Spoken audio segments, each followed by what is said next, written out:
This episode of Evolved is brought to you by Manscaped. Manscaped have all the tools for your manscaping needs, like the Lawnmower 4.0 electric trimmer or the Weed Whacker 2.0 ear and nose hair trimmer. Manscaped were good enough to send us their Performance Package 4.0. It contains the Lawnmower 4.0, which is actually a very impressive little razor. It's really nice and stylish. It's waterproof. It has an LED light on it. It has, I think, a 90-minute runtime on a full charge, ceramic replaceable blades. It comes with two little guards with two sets of adjustments, so you've got 4 different cut lengths between them. The little charging dock with it is USB-C as well. I was very impressed with this. You could take it in the shower and everything and not worry about it. I liked it as well. I like it's, like you said, very stylish. It works in the shower, which is super convenient when showering in a hurry. It also, I used to have one of the cheap ones you'd get at a store, and it sucked. And so the second I started using this, it was like a night and day difference. So it essentially glides over my face whenever I'm shaving my face. Yeah, they also include the Weed Whacker 2.0, and that is a nice little ear and nose hair trimmer. Again, it's styled very similar to the Lawnmower. It is not waterproof though, so please do not trim your nose hair in the shower. It is USB-C rechargeable as well. You can get replacement blade heads off the website. I unfortunately have reached the stage in life where I now require things like nose hair trimmers, so this was my first experience of a nose hair trimmer. It was a tickly new experience, but it did the job quite well. I don't need to use those just yet, but I'm in my 30s, so like at some point I will. So it's there when I need it, when I will need it, and I guarantee you there will be some point in my 30s when I will need it.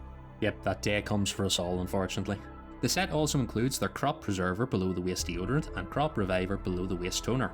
I haven't used them yet. Both smell very nice. I did the usual thing and opened both bottles and had a good sniff. I have not had occasion to use them yet, but I will be giving them a go at some point. Oh yeah, they smell fantastic. I mean, like you said, I haven't used them yet either. I've given them a good smell, but I feel like if I go on a date, and I tend to go on a lot of dates, so so I'll have to use it when I go on my next date. We will get an updated review shortly. The set also includes a set of Manscaped boxers. I have not tried these out because I ordered them when I was a bit bigger, so they are now a size too large for me, but they are a nice high quality set of boxers. Seem quite well made. Can't fault them in the slightest. I think you've actually been able to wear yours because you are the size you ordered. Yeah, I got the size I ordered. They are fantastic. They match the same style as all my other boxer briefs that I currently wear, so they just sit right in my lineup, and I haven't had any issues with them. Fantastic quality build. Also included with the set, you get a nice little Manscaped travel bag as well. It's a little toiletries bag. I have filled that with all of my stuff for the gym. It is now there. It travels with me regularly for that and work. It's a very nice little bag. Oh, it's a fantastic set. I used it when I went to Miami, so it came with me. It sits in my gym bag now, and it's a lot more compact than my old one, which was probably twice the size, and I used about half the space. So if you've been thinking about upgrading your manscaping game, then why not use the discount code EVOLVED at manscaped.com for 20% off and free shipping, and try some Manscaped goodies today, because your balls will thank you.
Spartans to Podcast Evolved, part of Evolved, your home for Halo.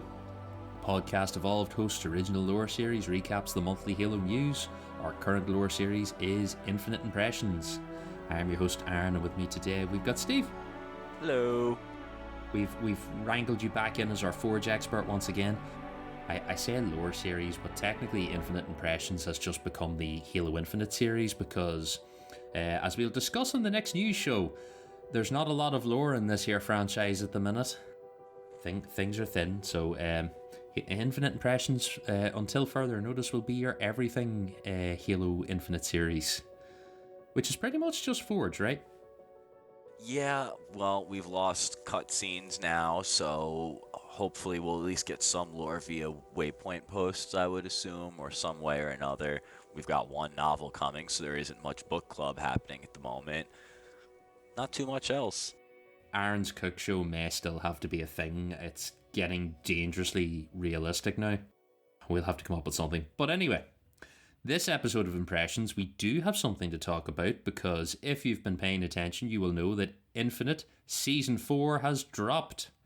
And with that, we've got Infection, we've got Forge updates, we've got upcoming events, and a few other bits and pieces we can chat about. So, before we get started, we're going to do some housekeeping. If you're new to Evolved, welcome. Evolved hosts a variety of shows. This is Podcast Evolved. You can check out our previous lore series, The Road to Infinite, and the Character Dossiers.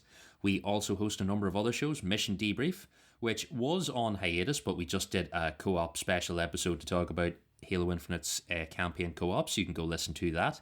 We have Bills with Blocks, HCS Pro Talk, Halo TV Plus, which also had a recent episode and will be back with Season 2 of the Halo TV show.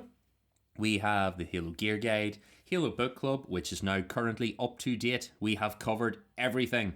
We are ready for the next novel and any little bits of Fracture lore that come out in the meantime, but that's it. We are 100%. It's a magical time.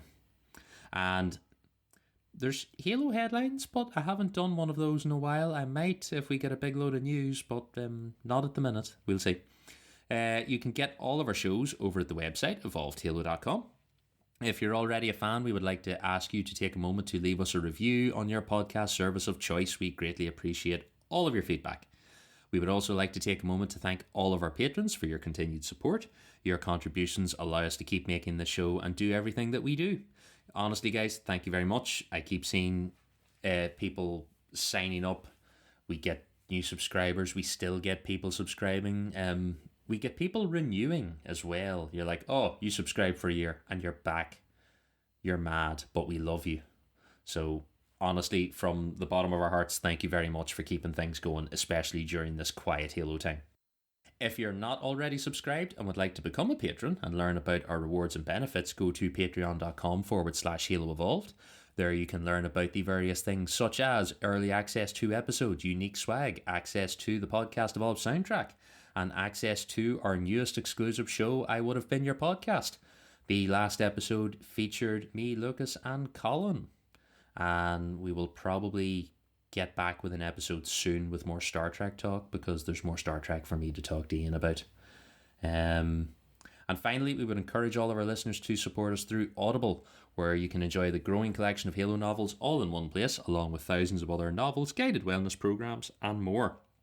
Try the URL audibletrial.com/podcast evolved to learn more and start your free trial today. Currently no audiobook recommendations because I am still re-listening to the Expanse series. I'm on book 6. It's worth a listen. Go have a go. If anyone has an Audible suggestion they want to shout out, I have 2 credits sitting waiting to be used, so I welcome all suggestions and I will share them with the listeners. Thank you. Right, last week on Zeta Halo. The only Halo I played was within the last hour of recording this. I haven't done a big pile of Halo otherwise. I've done a few other games, but we'll let you go first. Can you save us? We had our little playtest session before now, so you can get introduced to some of the new equipment and the map that we'll be covering in a few. I quite played a little bit on Tuesday when the update came out. I played with the HCS Pro Talk boys on Friday night for the community playdate. I played a little bit yesterday just to try and get acquainted with some of the stuff I hadn't seen yet. I still haven't had a match-made game on the large big team battle map that we got, but I look forward to that popping up soon. You and me did a game of Infection. How'd you feel about that? It's a nice new addition with Season 4.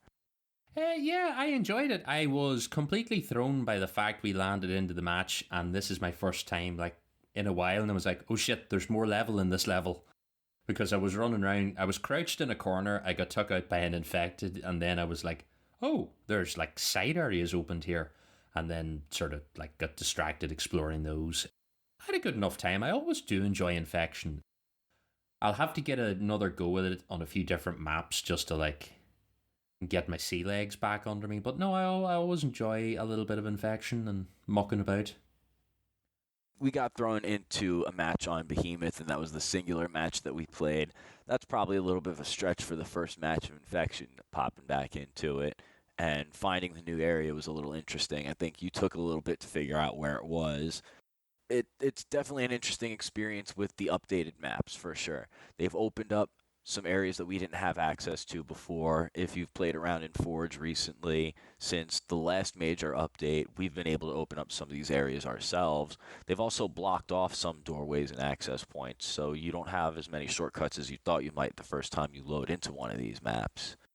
They've stacked up a ton of crates in the doors down in the lower mid bridge, and you have to jump down and hopefully not do like I did and hit your head on the bottom of the bridge and fall into the chasm so you can not go through the hole that funnels everybody into where players like to bunker up as survivors. Yeah, that was my like immediate thought. Being there is like, oh yeah, you've just got to like have a couple of people facing the hole and everyone else facing the exit out into the chasm and just hunker down. It reminds me of the single best game of infection I ever had in Halo 3 was on the pit, where while everyone else was scrambling, I grabbed a turret and made my way up into the like middle room, in the center. Yeah. One side was blocked, the corridor was blocked off with crates, so I just sat in the corner facing out the door to the open side of the corridor with the turret, and I just held out the entire match there, just like keeping the infected at bay. One of my single best games ever, and I was like, that seems like open to a bit of abuse in that level. You just have to get like slightly stuck. You had that problem in one of the rounds where you were with a bot. You had your work cut out for you to try and like get in there and get anyone off guard. Yeah, the 343 bots don't seem to be adjusting to infection as well as the players do. I've had bots that just kind of run around not really going for the survivors, or they don't know which direction to go in. So if we're starting out a fresh round, we're basically just down a body right from the beginning. One of the big things we were joking about in the Pro Talk Playdate is infection is turning into just throw piles of human suffering at the opponent to overwhelm them. You haven't experienced it yet, but the turret can point its way towards a bit of overpoweredness. When there's the last man standing, they have infinite ammo. So they can get themselves backed into a corner just right with a turret, and if they're the last man standing, they can just hold that trigger down and mow everything that gets in its way. I'm not going to lie, that's kind of amazing as last man standing. I'll have to keep an eye out for that now. It's amazing. It's fun. But again, you have to throw piles of human suffering at it to overcome it. Yeah, on something like Behemoth where you could like sit out in the open and see all of the zombies coming at you at the edge of the map, I could see that being open to a lot of abuse. But when you're not the last man standing, it does lend its way to a little bit of teamwork and strategy amongst the survivors, where a bunch of people will rally around the turret and not break it off so it stays unlimited, and they'll guard it as long as they can. And as they get thinned out, they'll break it off and hide away somewhere. No, Infection's a lot of fun. I'm curious to see how we go. I'd like to try it with a few other maps and sort of get a feel for it, but I had fun goofing about in Halo. The only other like things I've played in the last 2 weeks, I've been off work for the last 2 weeks, so I haven't done a lot of gaming. It's mostly been chilling and relaxing. I played a little bit of Maneater the Shark game. I was telling you before the show, I share Game Pass with a friend. They downloaded it and were playing it. I was like, this is great. And they're like, buy the DLC. I'll send you the money. It's like, great, yeah, we can share that. That's fine. So I got back into it and was playing it. And then I launched the game one morning and went like, oh, why can I not play Manhunter or Maneater? And then it was like, oh, crap. I thought first there was a problem with Game Pass, and then it dawned on me and I went, oh no, it just left Game Pass. So then I had to buy the game as well. So bought the DLC and the game. Only 2 days later for it to go on sale for half the price I paid for it. So I was really deeply disgruntled at that stage. Customer dissatisfaction. Yes, I am up to the last like Uber enemy, so I might go back to it, I might not. I haven't decided. It's a hard fight. The other game I put back on, and I was playing it last night, and one moment it was midnight, the next moment it was 4 a.m, and I had not noticed, was SnowRunner, the off-road like trucking driving game. I downloaded that on a whim, going like, I should have another go at this. I didn't realize that it was as early in the morning until I got up to go to the bathroom and saw that the sun was starting to come back up and went, oh, this is not good. I hope you didn't spend that whole time stuck in the same hole. I had enough sense to go and find out which vehicle people recommended to buy as a starting vehicle, and I just took every other vehicle I could track down in the map and sold it and was like, I have enough money for this, that's it. I don't mind driving places slow as long as I get there. This getting stuck in the mud for 2 hours is no fun. But I do enjoy a game like that. Like people will remember about a year ago, 18 months ago, I had my farming simulator phase. That was a dark time in my life, but we got through it too. You mentioned preventing yourself from falling back down that hole during the Season 3 preview. That sounds about right. Yeah, it's a sickness and you have to keep on top of it. It's the same with Star Trek Online. Every so often it calls to me and I go, oh, maybe I should just do a little bit. And it's like, no, you need to be strong. You need to stay away from it. If you go in and get a fix, you're lost. I've spent too many hours just balancing things with forklifts on Farming Simulator. It's a lot of fun. It's nice. Sometimes I don't even do anything. I just go in and like set the tractor to automatic and just sit there and chill. It's a horrible time sink of a game, but it's great at the same time. That's been all of my time lately. Apart from that, nothing terribly exciting. I gave myself tennis elbow at the gym, so I've been trying to like behave myself and take it easy and not injure myself further. That's it. I got nothing else. We got no other Zeta Halo news, so I think we will roll into this week's impressions. So, before we get started, we will just mention briefly what was on our last impressions episode, which was also a Forge episode. It was our Forge Finds 2 episode where we covered a couple of maps and game types. So we had Valheim, Construct, Beer Pong, a lot of fun, Apostle, Spicy Sumo, that's the one that lagged like crazy on me, and the Halo 3 Warthog run, which was also quite a lot of fun. So you can go and listen to that. That was episode 299.6, if memory serves me right, while we were waiting patiently to record episode 300. We will get another Forge Finds episode probably at the end of the month, but with the new season and the new Forge stuff and bits and pieces dropping, we need to give people a bit of time to make some stuff so we can dig through it all. Expect an episode probably the end of this month, early next month. And we will go through some choice finds from the Halo community as well.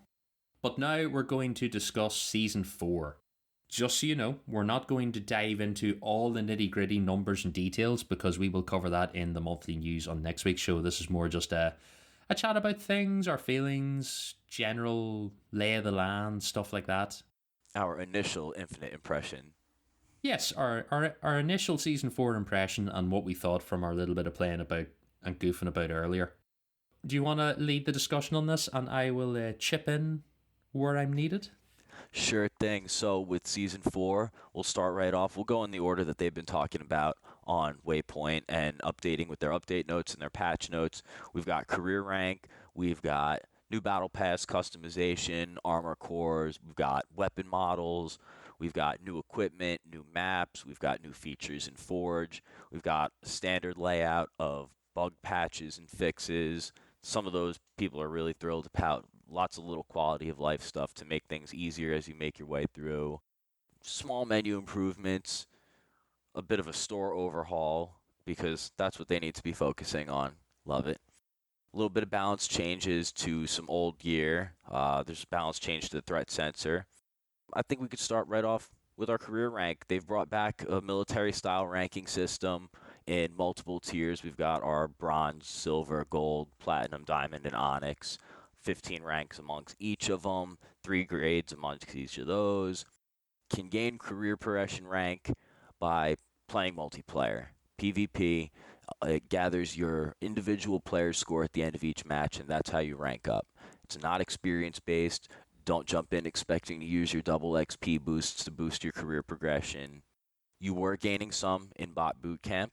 As of this moment, when we're recording this, there is no bot bootcamp because the rewards were apparently unbalanced. I didn't get a chance to check it out personally and see what they were complaining about, but it got pulled and will be returned at a later date. There is emblems as rewards. They show up in your backdrop. You can put them on your player model. They just correspond with each rank you unlock. Aside from that, there's currently no customization that you will unlock for ranking up, no reward for reaching max rank yet, but they said they might be putting something in at a later date. I don't want to put a whole lot of weight on that because we know how they are about keeping promises and making promises.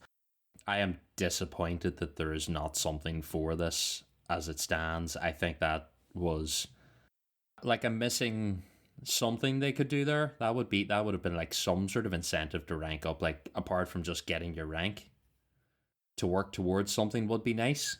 I didn't expect it to be perfect out of the gate. I figured there's going to be a few tweaks here and there. I'm sure at some point or another they're going to adjust the rate at which we're rewarded. Hopefully, there's more to come with that. I hope they add more on top of it. Moving beyond career rank, the stuff that you can grind for and get rewards for, we've got a new battle pass. Surprise, surprise. Standard 100 levels.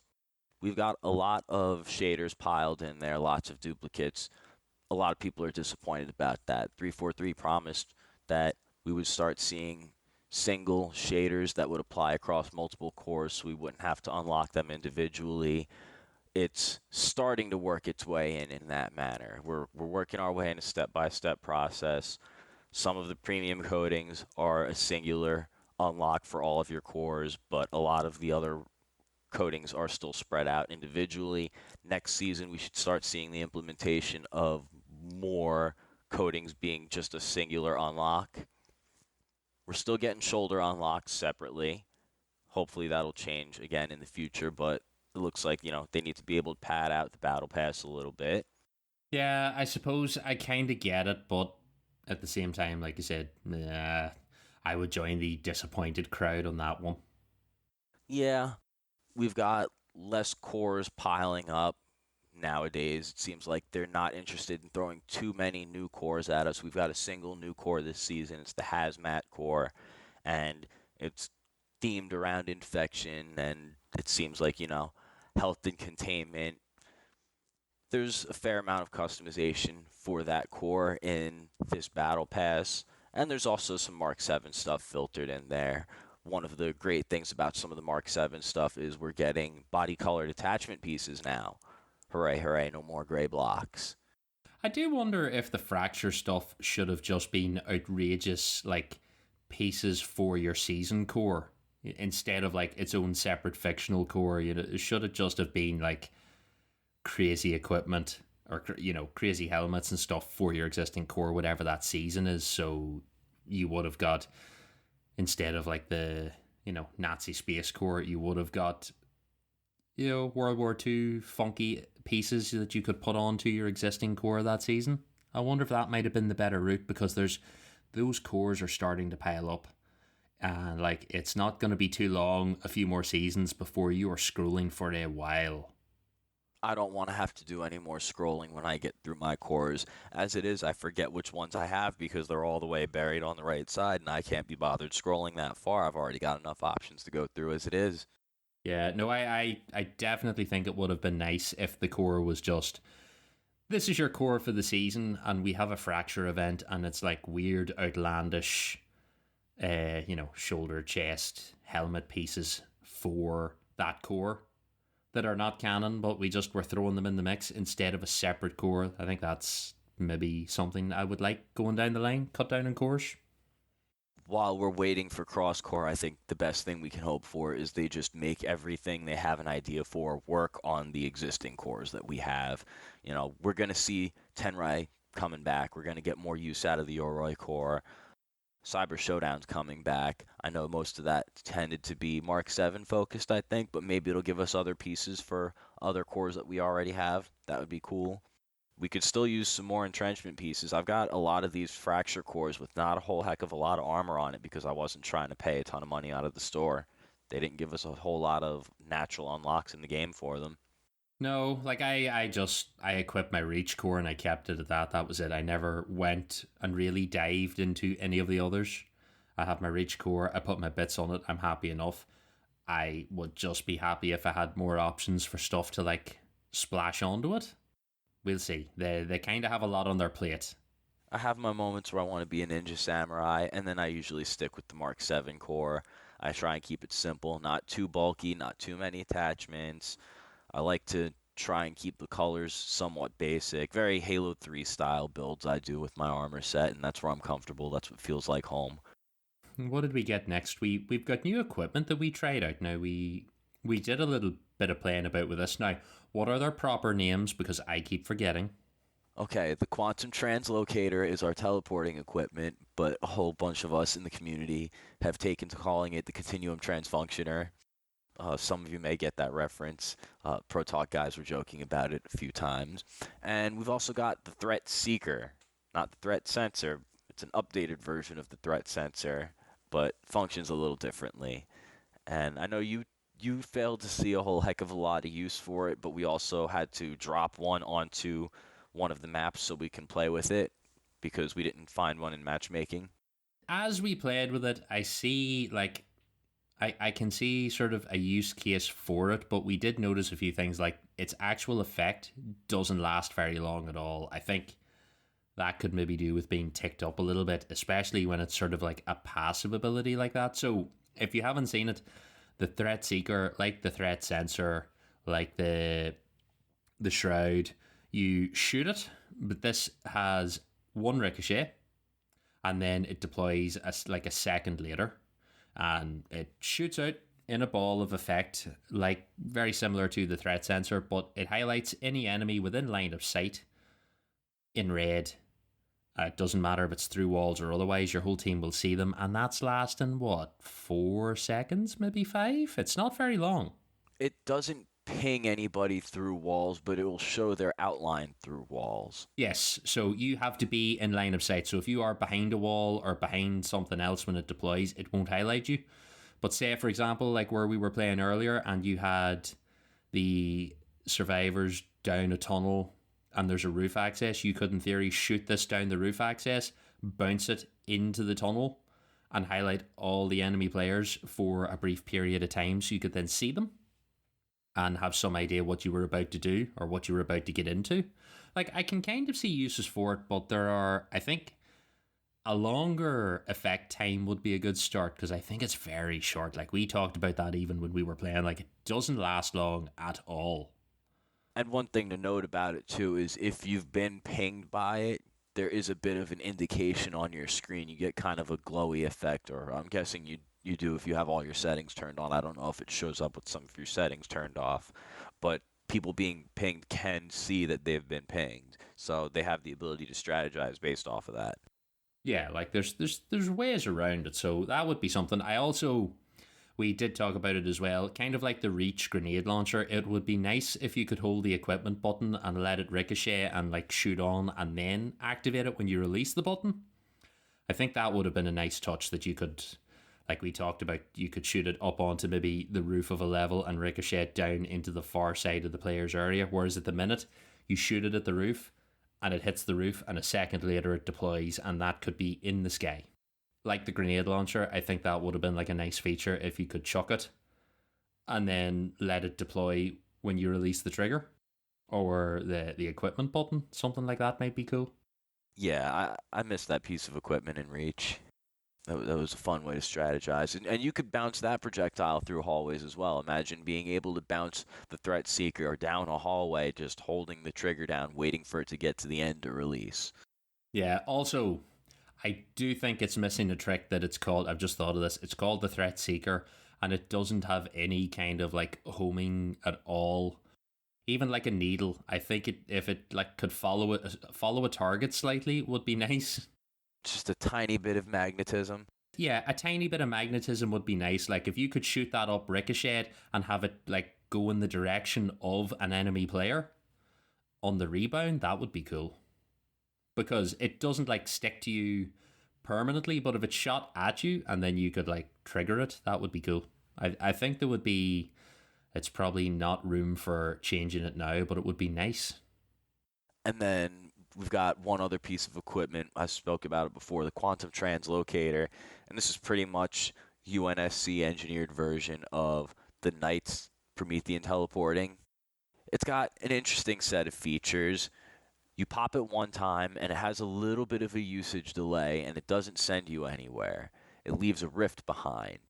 Then the next time you pop it, you teleport back to where that rift is, leaving another one in the area you just left. And you can use it pretty much as many times as you want within a set cooldown time. There's a bar at your screen that'll deplete as the time goes, and there's also a slight cooldown in between teleporting itself, so you cannot instantly zap back and forth as we tested out when trying to teleport off of a cliff and back. Yeah, you can play that card once, and the second time you shoot back off the cliff, there is not enough time for you to trigger it again before you fall to your death. But it was cool to jump off the cliff, hit it, and then be back where I started. So like there's potential with it. We were sort of playing with the idea there is a bit of a time delay. Like with most of the equipment, the same with invis and stuff, there's a bit of a wind up to activating it.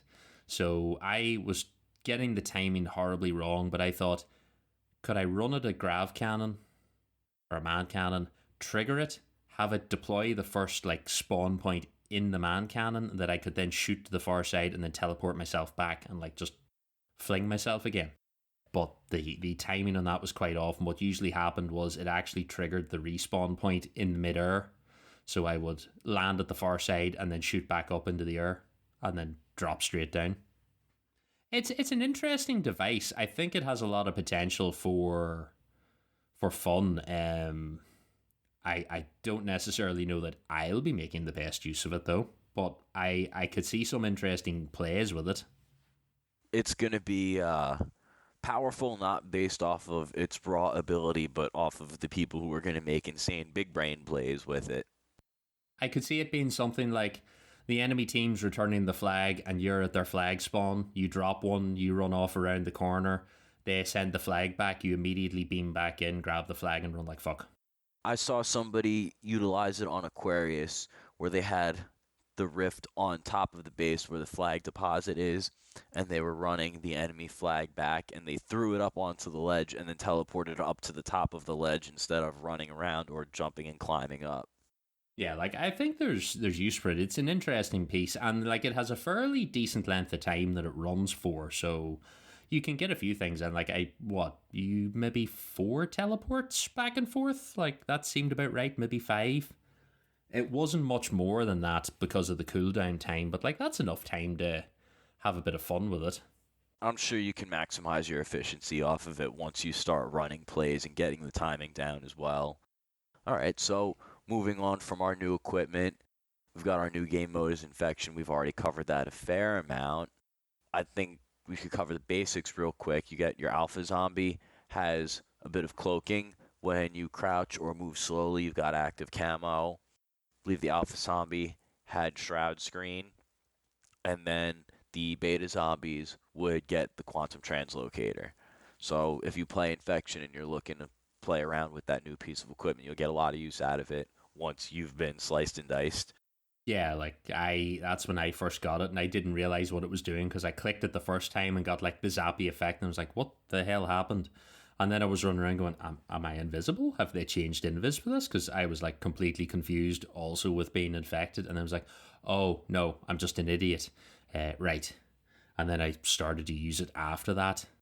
I deployed it at the top of the hole and then dropped down towards the enemy and then zapped myself back up again. I was like, that's kind of useful. It's definitely a good way to get the jump on people.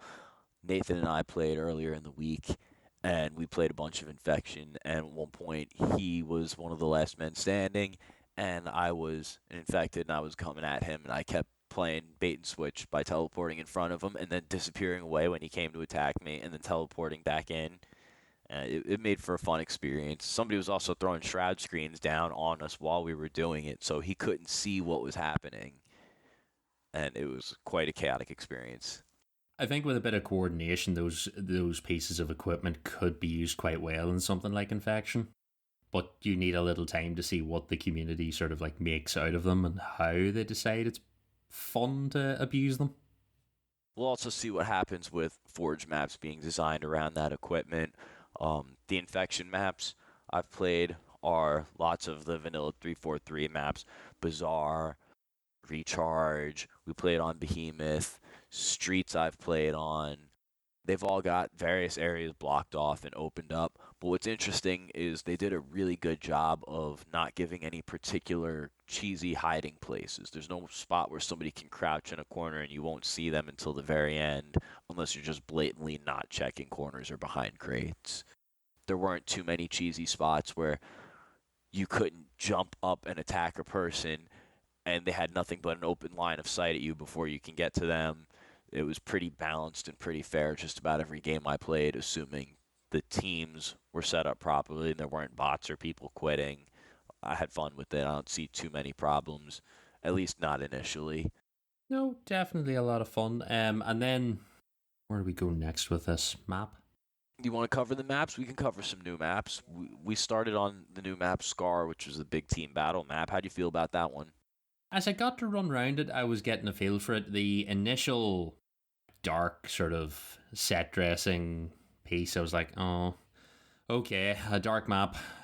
But it's actually quite a nice map when you run around it. Like, it has a chaotic layout. It's a big team map, but it's definitely a small vehicle big team map. It's not a tank and gun sort of a place. You're going to be like ghosts and warthogs and gun goose or whatever, that sort of equipment. It is nice, like running around it and sort of getting a feel for it, and the two wings in the center room in the middle and that, and the man cannons. Like, I can see that being a lot of fun and chaos. When we were mucking about in the Forge mode, all of the equipment pods were all over the show. It was ridiculous. You were running every 10 feet. There was another gravity hammer beside you. It grew on me. I was very impressed with the skybox, I have to say.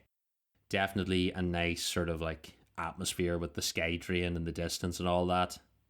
Yeah, the skybox and the scenery looked wonderful. It's definitely an arena BTB style map versus a vehicular warfare style map. I'll reserve final judgment on it until I get a chance to really get my hands on it in matchmaking, but it looks like a pretty good experience. There's not too many open sight lines for all of the snipers and skewers that I saw could possibly spawn on the map. I think we saw quite a few rocket launchers on there as well, didn't we? Yeah, lots of rocket launchers, lots of gravity hammers, quite a few cinder shots as well. A lot of repulsors and stuff, a lot of standard equipment. We didn't find any of the new equipment on the map, which I was quite surprised about. We had to spawn our own in. I thought we would have got a couple of them somewhere, but it was all repulsors and active camo and grapple shots and stuff. Can we just nitpick for a minute how much of a pain it was just to spawn equipment in the first place in Forge? Oh, it was us sort of sitting there going, how we work this? What happened? What we do? Push buttons, see what happens. It was not as easy as you would think. No, unless we're missing something that's blatantly obvious and we're just being silly. We had to like spawn an equipment pod and then decide which piece it needed to spawn inside of it. Yeah, that was not what I was, because I went through the menus and was like, oh, equipment, it should be here. Grenades, shock grenades, spike grenades. Like, no, this is not the equipment I was thinking of. So instead, I just spawned a ghost. That seemed like the obvious answer. Even though there are already a bunch of ghosts all over the map. You can never have too many ghosts. There's no issues with that. All right, and the other map that we got a new arena map, and this one's called Forest. Very Halo 2 Sanctuary themed scenery to it. It's pretty obviously named. It's a forest. There's lots of trees. Very Stone Temple look to it. I got a chance to play this a few times in matchmaking in the Infection playlist as well as with the Pro Talk guys. It's a fun map. It's got a couple waterfalls you can hide behind and shoot through. Nothing in particular really stands out about it. It's not a big team map, so there's not a lot of heavy weapons on it. It's got your fair basic Halo sandbox to it. You said you watched a video about it. Did you get any fair enough impressions? Look, I think it's a very nice looking map. Like, I haven't had any time to play it yet. I hopefully will get into a match with it and give it a go. But, like, I think it looks nice. That this is more, like I said, the Scar is a dark, sort of banished map, and I wasn't overly impressed with the initial look of it. But when you see the pictures and you see video of Forest, I'm like, right, this is what I want. I want a nice, bright Halo Infinite surface map, nature, trees. I like that sort of, old temple-y building look and all of that. So It's the map that draws my eye much quicker than Scar does, even though like I came with a bit of time to quite appreciate what's going on around Scar. I still I like me some nice bright maps. It's definitely a beautiful map by default. The lighting they chose is wonderful, good daytime bright vibe. You can see everybody well too. We play with guys that have all sorts of different tastes in coding, so we've got bright gold characters and guys rocking the dark camouflage, and even with enemy outlines toned down, you can still see everybody fairly well. Nobody's hiding in the dark corners. I mostly played the map on Infection, so I didn't get a chance to play the standard layout. The map that I played had, crates piled up in doorways. It had different points of access, so you could build your survival spot. I'm interested to see how it plays in regular arena. Do you happen to know if it is in the Ranked Team Slayer playlist that we got? I'm muted, that's why you can't hear me. I am not actually sure. That's a very good question. I didn't see Ranked Slayer matchmaking playlist. Aquarius, Argyle, Bazaar, Behemoth, Detachment, Ethereum, Forest, yes, Sly Fire, Recharge, Streets, Starboard, Catalyst, and Cliffhanger. It's in there in Ranked Slayer. All right, I've played a little bit of Ranked Slayer. I just haven't had it pop up in there yet. I haven't spent too much time. Ranked is a little bit of a different mindset, but it is quite thrilling for me to have a regular vanilla Team Slayer ranked style playlist again versus all of the pro-oriented competitive settings. I know at top level play, the weapons aren't quite as balanced as they are for everybody else, and it requires a different sandbox to get the most out of each player there. But I prefer your standard Halo sandbox style gameplay. I like having a competitive rank that I can fight for in regular Team Slayer, and I look forward to playing a lot of it in the future. Yeah, I am strictly a social sucker, so I will probably not be in there, and if you see me in there, something has gone very wrong. But I look forward to having a go with these and mucking about with them.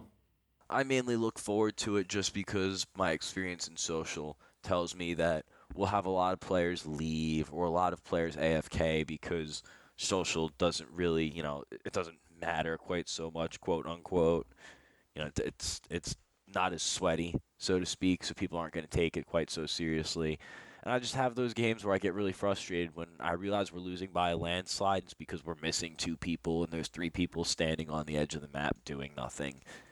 Yeah, that is the downside to playing social with people. You sort of get that. It's the same even back in Halo 5 when I played an awful lot of like Warzone and Warzone Firefight, you just sometimes run into groups of people that just don't really care they're there, but they've gone off to go to the bathroom or make food or whatever, and you're just like, okay, there's 6 of us here actually playing this, and the rest are just doing whatever. That's been my biggest gripe with Big Team. Yeah, I can see that would get very frustrating after a while.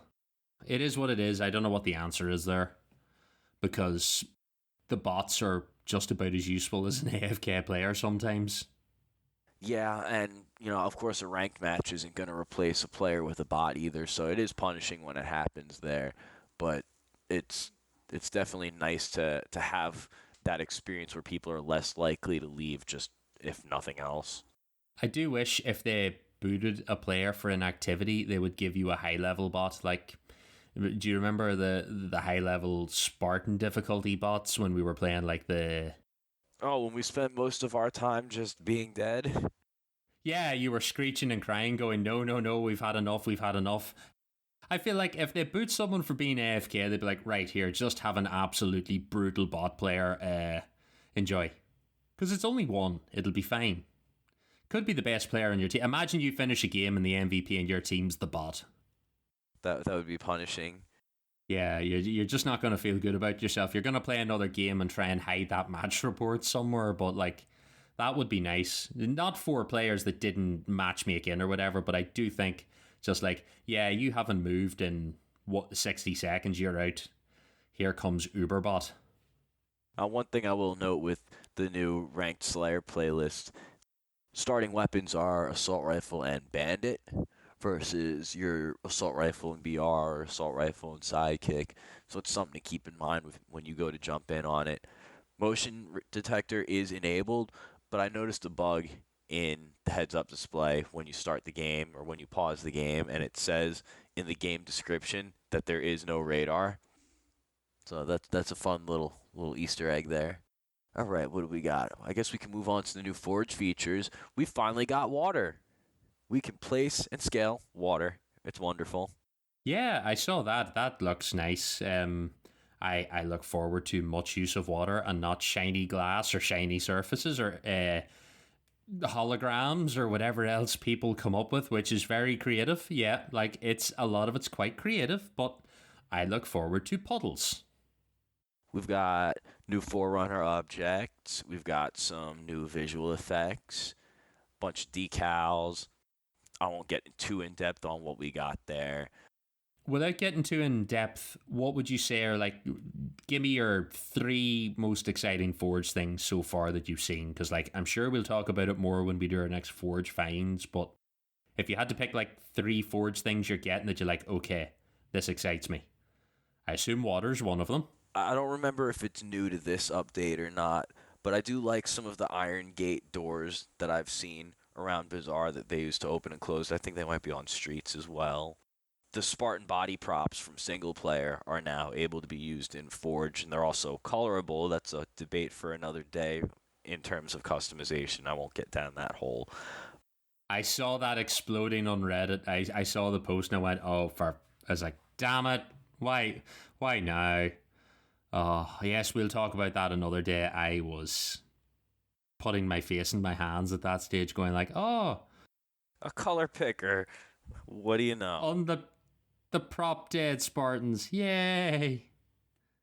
But they are preset armor combinations to the Spartans from campaign, which is nice. They've been used as weapon racks, basically. If you play Infection, you'll notice their bodies are chucked up in the corners of the map, and they'll have a weapon laying next to them on the ground. So that's a cool way of handing out weapons to players in the mode. I guess that reminds me of how weapons are set up in Infection. There are ammo crates that are one-time use. There are weapon racks that will refill. And the Spartan bodies, for lack of a better phrase, they just have a weapon and maybe a piece of equipment laying next to them. Once you pick it up, that's it. They're gone. Yeah, it's nice set dressing. Like, I think it makes for a good feel in Infection especially. So, like, it's something different instead of just like a weapons pod or... That's exactly how I felt. Just a nice creative way. Yeah, like jokes aside about the color customization and all that, it's just nice to have something a bit different for the customization. I would love to have it that each new round you get a couple more Spartan bodies. Imagine just like you get to like your fifth round of a match and there's just like bodies everywhere. We'll leave it to the Forge community to start getting creative. We know they'll come up with something. We've got some tweaks to the budget system in Forge. Again, not something we'll get into today. We'll get into it in the Forge episode, but hopefully it'll allow for a little bit more room and a little bit more efficiency so we can get some better stuff out of our maps. I don't really have too much else as far as content updates. We don't want to give praise to the shop for revamping its layout in any way whatsoever. It's unnecessary. Let us buy items individually. That's the only improvement we need to see to the shop. Let us have a catalog of all of the customization that you can buy through the store. Let us click on it one by one and give us bundles as an option. It would be quite nice. I would honestly just like a tab for go to my, like, I think it's kind of there, but I want to go to my Spartan. I want to go, oh, let's look at that shoulder piece. Okay, I like that. Hit buy. Just straight there. That's it. That's all I need. Show me all the pieces, show me everything, show me where it goes. I'm not going to pat them on the back for it, and also I could do with maybe a little bit of a price reduction. I still think some of the stuff they're selling's a little bit on the steep side. It's steep and it's been cheap. They've been horribly inconsistent about their deals. Once in a while you'll get on and there'll be a wonderful deal on the store, and then other days you'll get on and go, they're charging $20 for this? I want consistency, I want some deals, and I want everything. Like, don't tell me I can't give you money for something. Like, I went and bought the one shader that I wanted for my reach armor. As soon as they gave me the ability to do it, I'm like, just give me the ability to do that for everything. You're better getting some money off me for a piece that I want than no money off me because I refuse to buy a bundle or whatever. I think that's something that they're maybe missing out on here. We've got a load of bug fixes. I'm not going to dive down into the entire patch notes, but some notable stuff that I know you noticed and I noticed right away is the settings bug has been worked on for everybody that logs into their game, and every single time they open it up, it asks them to put their settings back in. It seems to have gone away finally. Stability is being worked on. I personally have seen a lot less crashes with this particular update. I've had none this update compared to my many after the last update. They seem to be inconsistent about that. I'll have a couple of good streaks and a couple of bad streaks on an update by update basis. You don't really have too many issues with crashing, you told me? Not really when it comes to Infinite, no. I'm trying to think. I might have had one the last. No, I don't even think I had one the last time we played. Like, it's usually pretty solid. The worst I'll occasionally get is a drop out of a match, but that was very rare. But, like, are we talking like a total crash back to desktop, or? Yeah, I have two different circumstances that it will generally be one or the other of. And it only happens, like I said, on an update by update basis, where we'll get one update and I'll be great for weeks at a time. No crashes whatsoever, no problems, no hangups, no weird frame drops. And then they'll update the game and I'll either crash loading my first match of a session. As soon as I go to load into a map, it just dumps right out to my desktop. Or after maybe, 2 3 hour play session with the boys, we're deep into it, we're going into all sorts of custom games, and then I'll just lag out to my desktop in the middle of the action. And a lot of the times when that happens to me, I'm not the only one, so I wonder if it's just the game itself being horribly unstable across the network. Maybe something about one of the custom games we're playing contributes to it, because that tends to be where it happens more often than not. Possibly. No, I've had the odd, like, back to the lobby sometimes, but nothing more than that usually. It's very rare that it, like, locks up or goes back to. But then again, I'm not playing probably as much Infinite as you guys, so it's maybe just luck of the draw that I've missed it. Yeah, well, all that aside, I mean, like I said, this update that seems to have done away with it this time around. Hopefully, a lot more of the community is as lucky as I've been with that. But it's something to note. They're obviously working on something on the back end where they're making little improvements here and there. I think we've finally broken past the threshold of one step forward and two steps back with our infinite content updates. We're seeing our I'm trying to think of the best way to phrase it. We're a lot closer to seasonality. We're not at 3 months yet. I believe this one's going to be 4 months, but it's a far cry from the 6 months we were at before. Yeah, anything to speed that up and tighten it up, I am all for it because things need to be content sort of reasonably rich and tight. No stretching stuff out, no dragging the ass on it. Just like we need good seasons and then roll on to the next one. Because that's definitely been like a big killer so far is there's not enough content for the length of time that they're like sort of stretching and trying to fill, and it shows around the corners, but like there's enough content if you condense it down. I'm optimistic about the future with what they've given us with this update. It's not perfect. We had to lose our seasonal cutscenes, at least for the time being, so they can free up resources to work on other stuff. If it's going to be a lot of back-end improvements that we don't really see, I'll take it begrudgingly. We've got one more map that we're expecting to come sometime early into the season. We've got some events upcoming. Like I said, we've got the return of Tenrai. We've got the return of Cyber Showdown. We've got a few more other events that are going to be coming out throughout the season. Hopefully they'll find some other fun seasonal themed things. Is this season going to trickle out into close to Halloween or maybe fall season? Maybe they'll come out with something like that, much how we had the odd Easter type themed cosmetics they would drop here and there, or winter themed cosmetics. It'd be nice to see a little surprise here and there.